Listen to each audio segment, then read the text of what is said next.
Selamat pagi Bapak Ibu Saudara, selamat berbakti. Apa pagi ini saudara terus ke gereja, sebelum ke gereja sudah sarapan? Oh belum juga.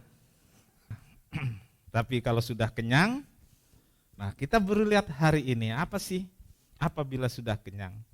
Poinnya hari ini adalah kekhawatiran Musa. Ya, kekhawatiran Musa. Kita baca Ulangan 6 ayat 10 sampai 12. Saya akan bacakan demikian firman Tuhan. Maka apabila Tuhan Allahmu telah membawa engkau masuk ke negeri yang dijanjikannya dengan sumpah kepada nenek moyangmu, yakni Abraham, Ishak dan Yakub, untuk memberikannya kepadamu kota-kota yang besar dan baik yang tidak kau dirikan, rumah-rumah penuh berisi berbagai barang baik yang tidak kau isi, sumur-sumur yang tidak kau gali, kebun-kebun anggur dan kebun-kebun zaitun yang tidak kau tanami. Dan apabila engkau sudah makan dan menjadi kenyang, maka berhati-hatilah supaya jangan engkau melupakan Tuhan yang telah membawa kamu keluar dari tanah Mesir, dari rumah perbudakan. Amin. Silakan duduk. Berbahagialah setiap orang yang telah membaca, mendengar dan melakukan firman Tuhan. Tuhan Yesus memberkati.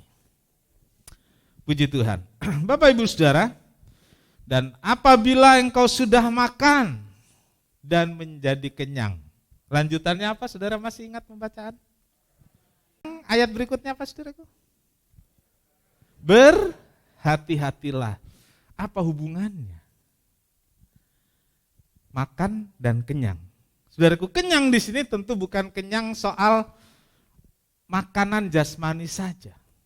Maksud saya, makan yang kita kunyah masuk ke perut yang membuat kita kenyang. Bukan hanya itu, tetapi di sini dikatakan engkau akan masuk satu negeri yang dijanjikan kepada nenek moyang Israel. Lalu dikatakan di situ negeri itu sangat baik dan engkau akan masuk rumah yang di dalamnya sudah berisi berbagai barang-barang baik. Waduh, saudaraku, Bapak Ibu pertama kali punya rumah, beli rumah, kontrak rumah, ada isinya nggak sih, saudaraku? Nggak ada. Nah, kalau saudara masuk rumah terus berisi semua sudah lengkap, kira-kira gimana? Senang nggak? Itu yang dimaksud kenyang, puas dengan semuanya itu. Senang dengan semuanya itu. Menuai di kebun yang kita nggak pernah tanam. Ada sumur-sumur. Ya kalau zaman Alkitab ditulis, air itu diperoleh dari sumur dan tidak mudah, saudaraku, untuk punya sumur. Kalau saudara yang dari kampung tahu betapa sulitnya menggali sumur, apalagi di daerah perbukitan, harus cari tempat-tempat yang memang di dalamnya ada sumber air, digali dalam, itu tidak mudah. Tapi Israel dikatakan dia akan mempunyai sumur yang enggak usah digali. Dan semua itu membuat Israel kenyang. Ya, kenyang. Nah, saudara-saudaraku, ayat-ayat ini adalah pidato Musa yang ditujukan kepada orang Israel, yang berisi tentang khawatirnya Musa, ya, tentang kekhawatiran Musa, ya, tentang kekhawatiran Musa, sebab tidak lama lagi orang Israel akan masuk tanah perjanjian, yaitu tanah Kanaan. Ya, umat Israel sedang bersiap memasuki Kanaan. Kira-kira di perbatasan negara, kira-kira ini pintu gerbang Kanaan itu sudah sangat dekat. Lalu kemudian selesailah perjalanan panjang Israel. Selesailah perjuangan Israel di padang gurun. Umat Israel akan mengakhiri perjalanan panjang yang melelahkan. Selesai sudah penderitaan dan kelaparan dalam pengembaraan yang membosankan di padang gurun. Selesai. Ya, bukankah kita tahu Israel 40 tahun di padang gurun dengan berbagai peristiwa. Membuat mereka menderita, mereka bosan. Tapi sesaat lagi Musa akan memimpin mereka memasuki tanah Kanaan. Tanah perjanjian. Kemudian berakhirlah sudah tugas Musa. Pengembaraan di padang gurun bukan hanya membosankan, menderita, tetapi juga penuh ketidakpastian.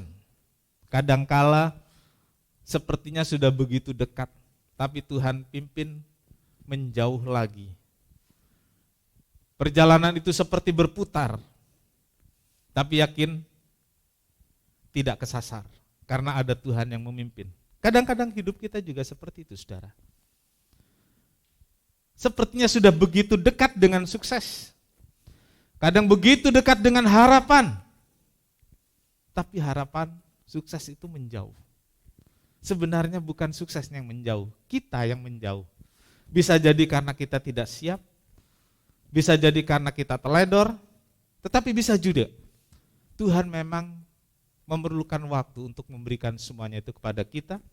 Kita dipimpin ke tempat yang menjauh, sepertinya berputar, tapi yakinlah Tuhan pimpin kita tidak pernah kesasar. Amin. Ya, puji Tuhan.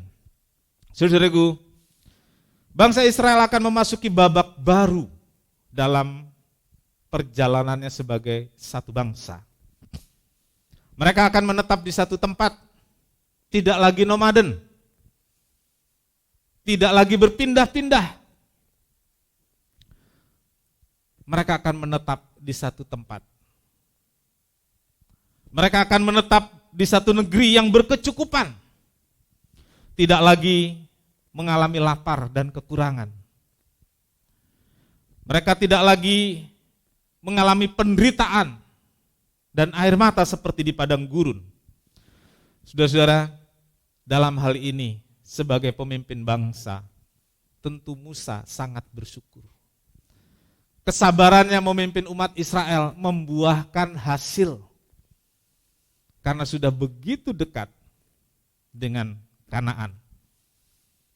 Musa bersyukur, Musa sangat berterima kasih. Tetapi juga saudara-saudaraku, Musa khawatir. Musa khawatir. Musa galau. Karena Musa paham dengan sifat, dengan karakter orang-orang Israel. 40 tahun membuat Musa sangat mengenal sifat dan karakter orang Israel. Yang suka menggerutu, yang suka marah kalau sedikit ada kekurangan atau masalah. Musa paham itu sehingga dia khawatir, saudaraku. Karena itu sebagai pemimpin bangsa dan sebagai bapak bagi orang Israel yang mengasuh umat Israel, Musa mengungkapkan kekhawatirannya.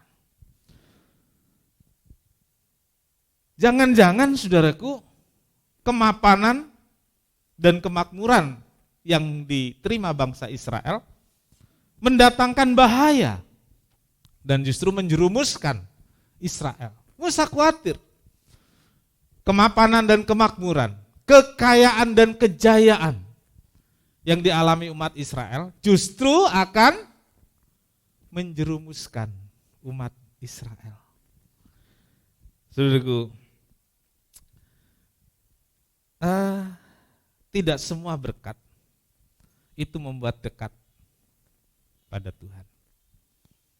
Maksudnya bukan berkat yang menjauhkan, tetapi orang yang salah tanggap dengan berkat itu atau terlalu menikmati berkat. Saudara, pada saat lapar kita membutuhkan makan dan kita perlu orang untuk menyediakannya. Tetapi kalau sudah kenyang, kadang orang akan lupa siapa yang berlelah menyediakan makan itu. Kita nggak pernah peduli siapa koki yang masak, kan begitu ya. Yang penting saya makan dan kenyang. Dalam peribahasa Indonesia lama ada ungkapan habis manis sepah, sekarang masih mending cuman dibuang. Habis manis sepah lepeh. Iya. Saudaraku, kadang ungkapan-ungkapan dulu itu mengingatkan kita. Beberapa masih relevan, beberapa harus diubah sedikit. Karena manusia zaman ini kadang-kadang lebih tidak peduli. Ya kemarin di salah satu kelas guru berkata, dosen ya maksud saya, dosen berkata, kalau guru kencing berdiri, murid, saya bilang kalau sekarang udah lebih parah.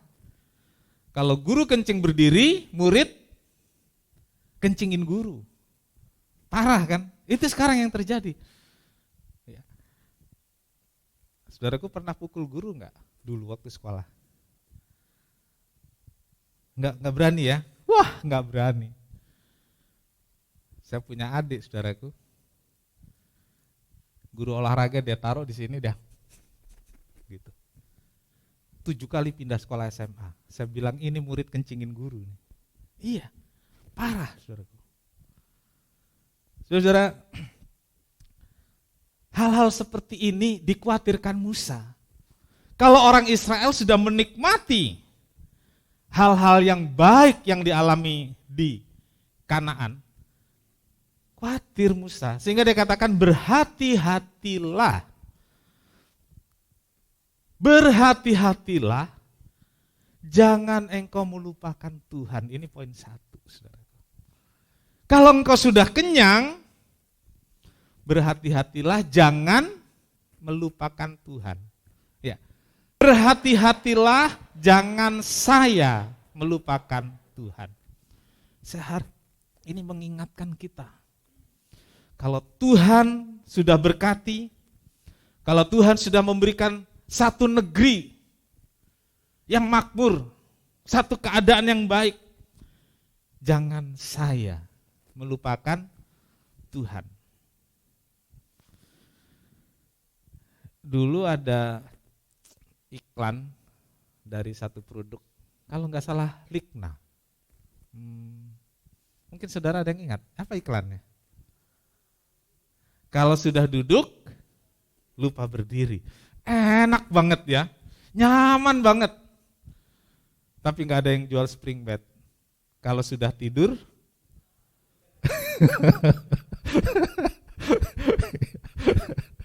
aduh saudaraku ya, kalau sudah tidur lupa bangun, apa itu? Makanya iklannya kalau sudah duduk, lupa berdiri. Nggak ada iklan kalau sudah tidur lupa bangun. Waduh, enggak. Nah, saudaraku, melupakan Tuhan tentu tidak ditunjukkan dari perkataan, enggak. Orang enggak mau kalau dibilang melupakan Tuhan. Enggak mau. Karena mereka itu enggak pernah ngomong kalau melupakan Tuhan. Betul tidak? Enggak ngomong kalau melupakan Tuhan. Tetapi saudaraku, melalui sikap, ya, melalui cara hidup. Orang yang melupakan Tuhan terlihat dari cara hidup dan sikapnya, dari perbuatannya. Dijelaskan dalam ayat ini, saudaraku. Orang yang melupakan Tuhan itu meninggalkan Allah dan mengikuti Allah lain. Ya, mengikuti Allah lain. Dalam perjalanan di padang gurun, saudaraku, orang Israel itu berkenalan dengan bangsa-bangsa yang dilewati. Ya. Lalu ada pergaulan di sana. Mereka punya kepercayaan lain. Mereka tahu dalam tanda kutip agamanya orang-orang lain itu. Lalu tinggal di Kanaan ada negara-negara lain juga. Ada bangsa-bangsa lain yang punya agama yang lain dan Tuhan yang berbeda. Nah, saudaraku, di sini Musa khawatir.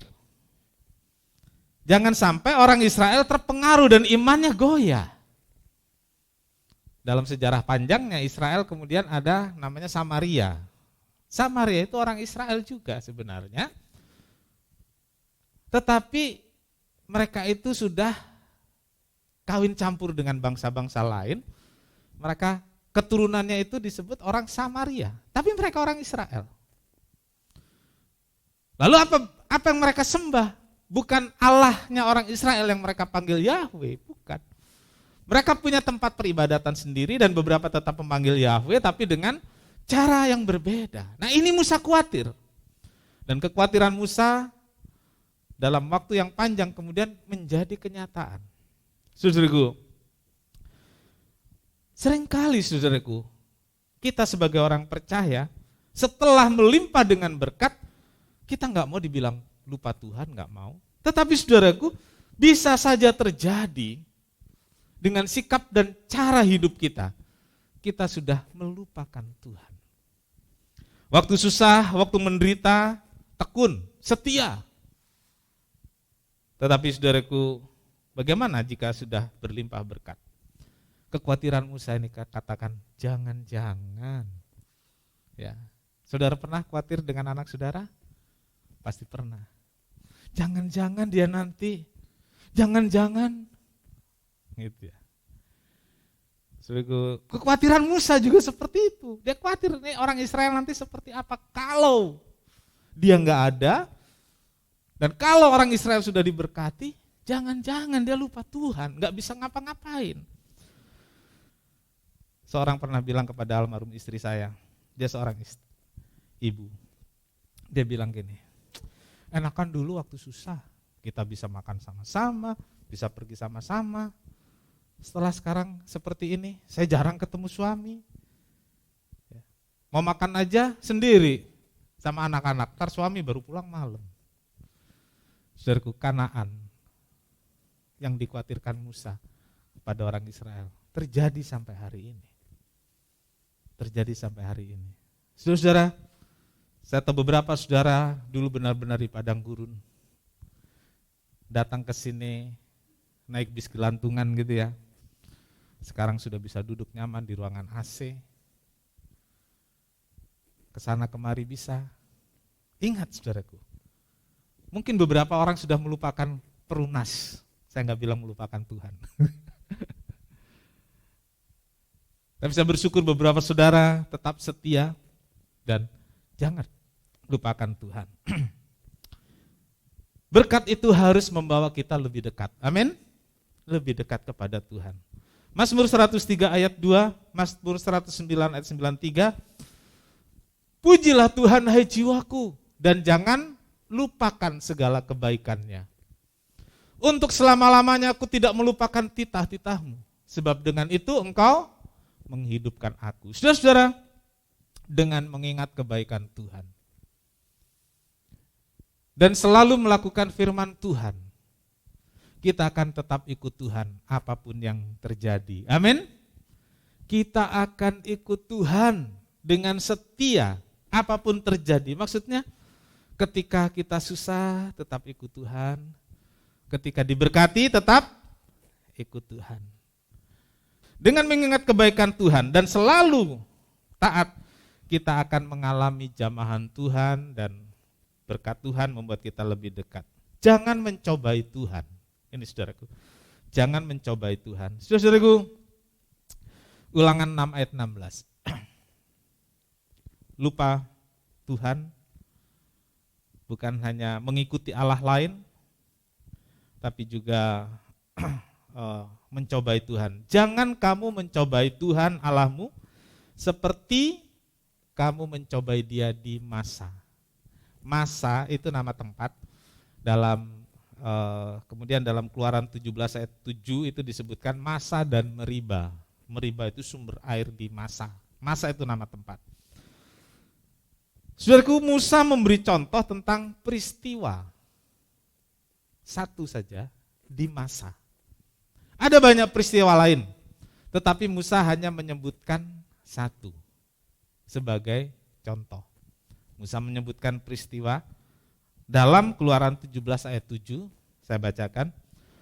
Dinamailah tempat itu Masa dan Meriba, oleh karena orang Israel telah bertengkar, dan oleh karena mereka telah mencobai Tuhan dengan mengatakan, adakah Tuhan di tengah-tengah kita atau tidak? Ya, waktu itu perjalanan Israel memang makannya mana, tapi nggak ada minum, saudaraku. Kadang-kadang ketemu sumber air, mereka melanjutkan perjalanan dengan membawa bekal. Bekalnya habis, belum ketemu sumber air lagi. Terus yang dilakukan adalah marah, ngomel, dia menentang Musa, disebut tadi bertengkar dengan Musa dan melawan Tuhan. Saudaraku, dikhawatirkan oleh Musa, jangan-jangan nanti orang Israel waktu diberkati juga masih suka bertengkar dengan Tuhan, masih suka melawan Tuhan. Ketika mereka sudah mapan, Musa khawatir, tetap juga Israel seperti itu sifatnya, nggak berubah. Saudaraku, kalau kondisi kita masih perjuangan padang gurun, lalu kemudian kita suka ngomel, menuntut Tuhan, mengklaim Tuhan. Saudara pikir kalau sudah diberkati, omelannya nggak keluar? Tetap, saudara. Banyak yang seperti itu. Ingin lebih lagi, ingin lebih lagi. Ya. Saudaraku, ini kalimat yang menjerumuskan. Tuhan itu bukan asuransi yang kita bisa klaim. Iya. Orang Israel seperti itu, nuntut, klaim sama Tuhan. Dan dijadikan contoh sebagai mencobai Tuhan. Mencobai Tuhan itu ketika kita mengatakan, Tuhan ada gak sih? Kalau Tuhan ada, masa saya begini? Mana Tuhan? Saudaraku, pernahkah saudara berkata seperti itu? Mungkin dengan mulut tidak, tapi dalam hati pernah gak sih? Saudara-saudaraku, itu bagian dari mencobai Tuhan. Bukankah Tuhan itu selalu ada di samping kita? Amin. Bukankah itu Tuhan selalu peduli dengan hidup kita? Amin. Kita yang gak bisa merasakan sehingga kita bisa saja kemudian mencobai Tuhan. Itu bagian dari poin 1 tadi. Jangan engkau melupakan Tuhan Allahmu. Yang kedua, saudaraku, jangan tinggi hati. Tinggi hati itu apa sih, saudaraku? Iya, sombong, pintar. Ulangan 8 ayat 14. Jangan engkau tinggi hati. Hati-hatilah supaya jangan engkau tinggi hati, sehingga engkau melupakan Tuhan Allahmu yang membawa engkau keluar dari tanah Mesir, dari rumah perbudakan. Saya membedakan melupakan Tuhan, saya jadikan poin pertama tadi, lalu tinggi hati. Karena ini punya poin tersendiri yang bisa memperbaiki hidup kita. Saudaraku, tidak ada orang yang sengaja tinggi hati. Saya yakin itu. Tidak ada orang yang sengaja dan bermaksud sombong.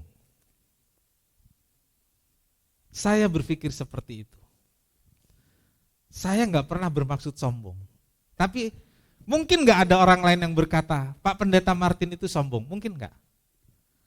Ya? Mungkin. Saya nggak bermaksud. Saya cuman pakai pakaian yang saya anggap bagus. Saya berjalan tidak menoleh ke kiri ke kanan karena saya buru-buru untuk menjumpai orang. Ada orang di sebelah saya melambaikan tangan, saya enggak tanggapi. Bisa enggak orang itu berkata sombong? Boleh enggak? Boleh, sah. Tapi apakah saya bermaksud sombong? Tidak. Gitu. Saya tidak bermaksud sombong. Tetapi saudaraku, sikap dan perbuatan sering ditunjukkan sebagai menunjukkan dia sombong. Ya. Apa yang dia punya, apa yang menjadi keberhasilannya, itu jadi alasan orang untuk sombong. Lalu kalau saya di keluarga bilang begini, ya nggak apa-apa sih dia sombong, ada ini yang disombongkan. Jangan ini kekhawatiranmu saya, jangan. Kalau ada yang disombongkan, kita jadi orang yang sombong. Tapi kata Tuhan, hati-hatilah, jangan sombong. Dalam Amsal 16 ayat 18, kecongkakan mendahului kehancuran dan tinggi hati mendahului kejatuhan. Ayat ini sering diungkapkan oleh Profesor Sehetapi di itu loh saudaraku, yang hukum-hukum gitu ya.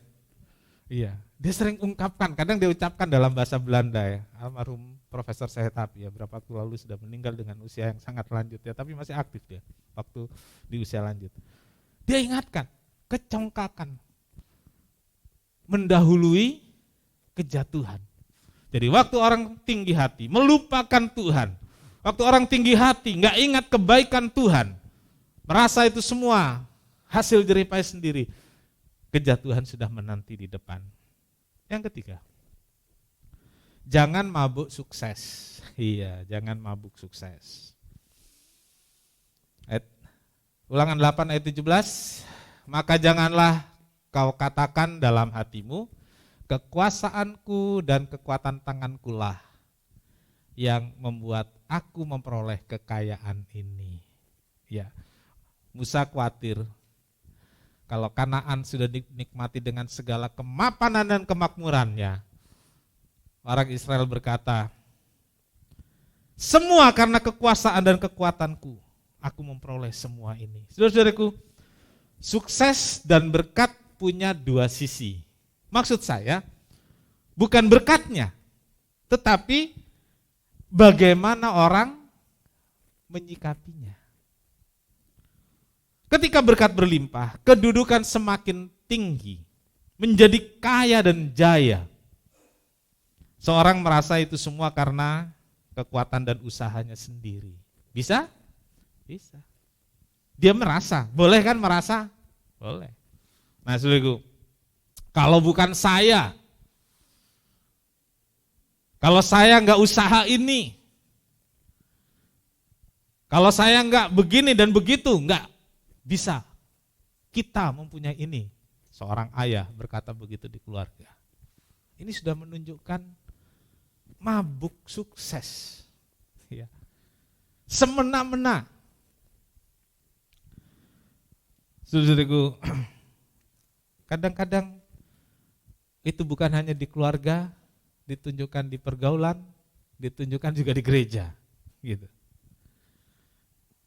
Saudara,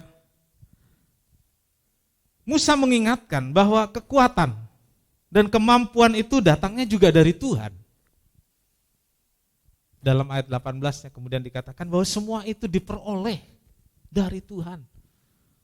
Kan saya Tuhan, saya pintar, saya mampu. Tapi Tuhan bilang, pintar dan mampunya itu juga dari Tuhan. Ingat saudaraku, bahwa kemapanan dan kemakmuran adalah untuk meneguhkan perjanjian Tuhan kepada Israel. Artinya, berkat limpah kekayaan yang ada pada kita sekarang, itu bagian dari Tuhan yang meneguhkan janjinya kepada kita. Tuhan menggenapkan janjinya kepada kita. Bukan karena kita kuat dan bukan karena kita mampu.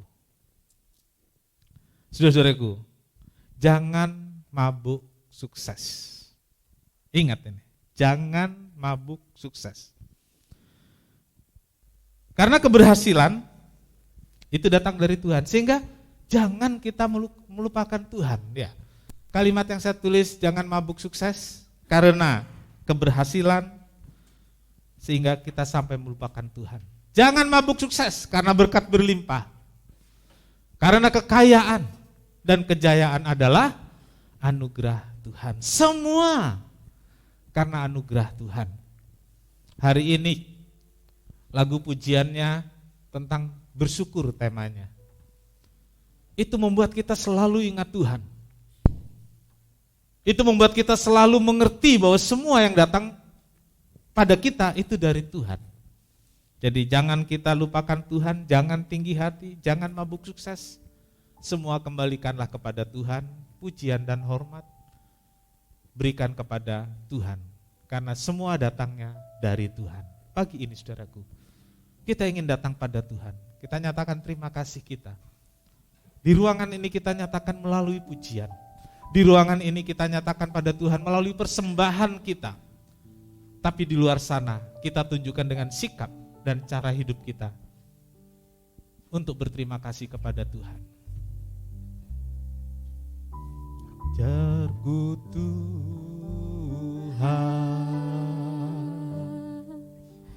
berterima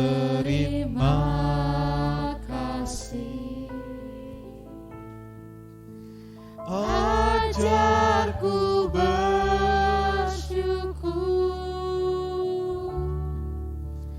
kepadamu.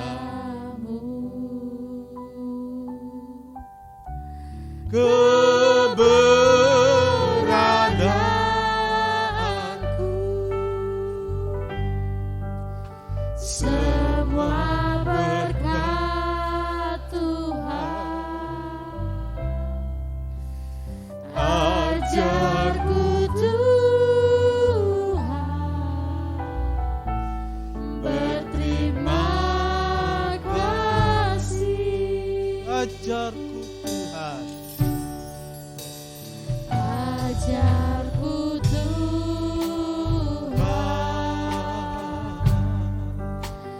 berterima kasih. Ajarku bersyukur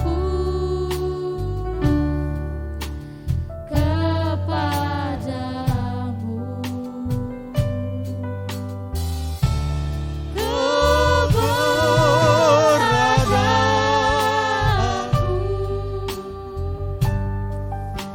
Semua berkat Tuhan. Ajarku Tuhan berterima kasih. Kita sama-sama berdiri. Singer terus menyanyi. Bapak Ibu Saudara, renungkanlah hidupmu. Periksalah dirimu. Jangan sampai kekhawatiran Musa itu terjadi dalam hidupku dan hidupmu. Hampirilah Tuhan ketika engkau susah. Hampirilah Tuhan ketika berkat melimpah. Hampirilah Tuhan waktu engkau kekurangan. Hampirilah Tuhan ketika engkau mendapat berkat. Hampirilah Tuhan waktu engkau sakit. Hampirilah Tuhan waktu engkau sehat. Berterima kasihlah untuk semuanya. Karena semua datang dari Tuhan. Kita menyanyi dengan mengangkat tangan. Ajarku Tuhan. Ajarku Tuhan. Yes. Berterima kasih. Ajarku bersyukur kepadamu.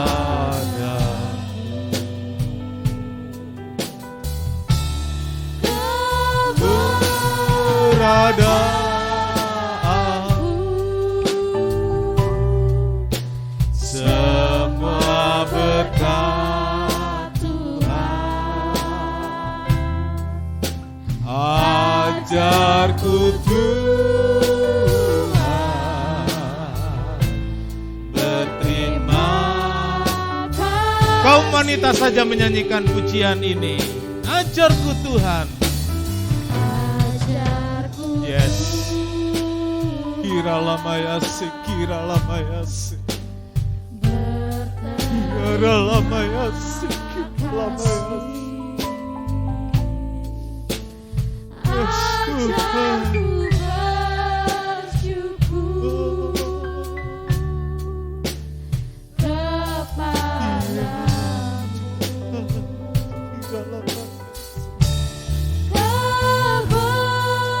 Amin, amin, haleluya, haleluya.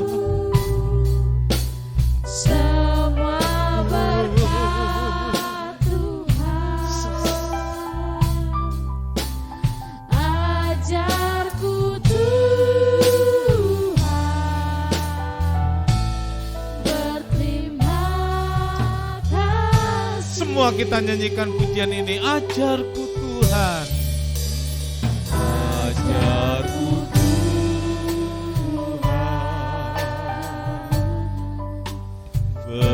berterima kasih.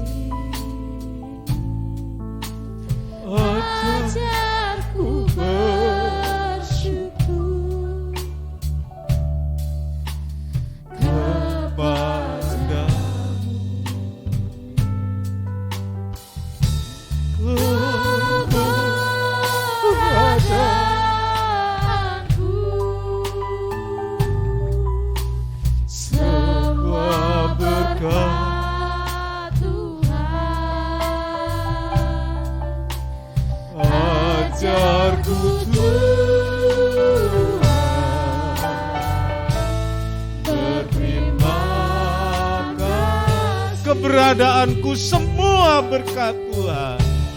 Keberadaan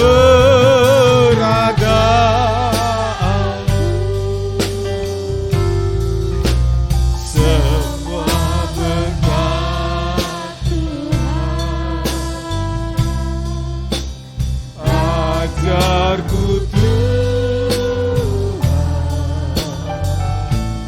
berterima kasih.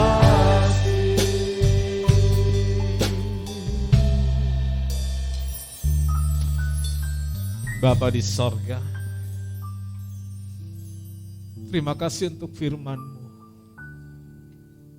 Tuhan mengingatkan kami agar kami tidak melupakan Tuhan apapun keadaan kami. Terima kasih Tuhan sudah mengingatkan kami untuk tetap setia, untuk tetap bersyukur ketika keadaan susah, ketika keadaan sulit. Tapi Tuhan juga ingatkan agar kami tetap dekat dengan Tuhan ketika berkat melimpah, ketika jaya dan kaya. Jangan kami melupakan Tuhan. Terima kasih untuk peringatan-Mu Tuhan. Biar Roh Kudus tolong kami untuk berjalan bersama Tuhan dalam segala keadaan.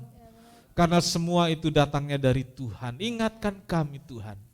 Keberadaan kami saat ini apapun itu, semua karena berkat Tuhan. Roh Kudus, ingatkan kami senantiasa. Terima kasih. Berkati seluruh jemaat yang hadir dalam ibadah pagi hari ini di gereja. Berkati seluruh jemaat yang mengikuti ibadah di rumahnya masing-masing. Biar berkat Tuhan nyata. Berkat Tuhan dinikmati oleh kami semua sebagai bentuk penggenapan janji Tuhan dan pemeliharaan Tuhan terhadap kami sebagai orang-orang percaya. Terima kasih Tuhan. Kami mengakhiri ibadah kami, berkati seluruh jemaat, berkati semua pelayan-pelayan Tuhan. Berkati dengan kesehatan, kami semua jemaat dan pelayan-pelayan biar tetap sehat, dipelihara Tuhan, penuh sukacita, dan Tuhan dimuliakan. Berkati korban anak-anak-Mu, persembahan persepuluhan, biarlah itu menyenangkan hati Tuhan. Dan Tuhan melimpahkan segala berkat, membuka pintu langit, melimpahi setiap pribadi, setiap keluarga dengan berkat yang limpah. Terima kasih Tuhan, terima kasih. Segala puji bagi Tuhan. Pimpin kami pulang ke rumah masing-masing dengan selamat, biar hari ini menjadi hari yang penuh sukacita, karena Tuhan memberkati kami semua. Tuhan memberkati engkau dan melindungi engkau. Tuhan menyinari engkau dengan wajahnya dan memberi engkau kasih karunia. Tuhan menghadapkan wajahnya kepadamu dan memberi engkau damai sejahtera. Saudara yang kekasih, terimalah berkat dan damai sejahtera dari Allah Bapa, kasih karunia dari Tuhan Yesus, serta persekutuan Roh Kudus, serta kita sekarang sampai selama-lamanya. Ini doa kami ya Tuhan, yang kami alaskan dalam satu nama, yaitu di dalam nama Tuhan Yesus Kristus, Juru Selamat dan Penebus kami berdoa. Bapa kami yang di sorga, dikuduskanlah namamu, datanglah kerajaan-Mu, jadilah kehendak-Mu di bumi seperti di sorga. Berikanlah kami pada hari ini makanan kami yang secukupnya, dan ampunilah kami akan kesalahan kami, seperti kami juga mengampuni orang yang bersalah kepada kami.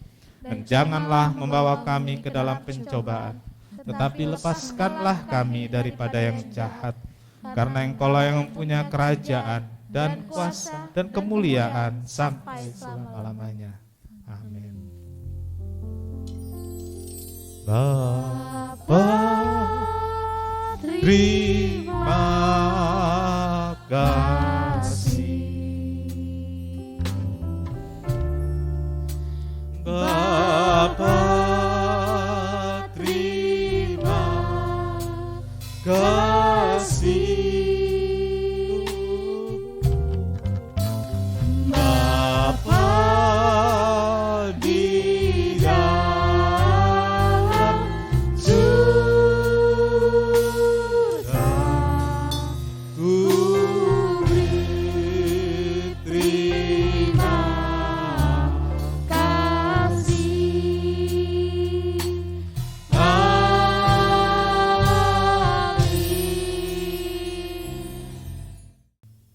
Tuhan Yesus memberkati kita semua.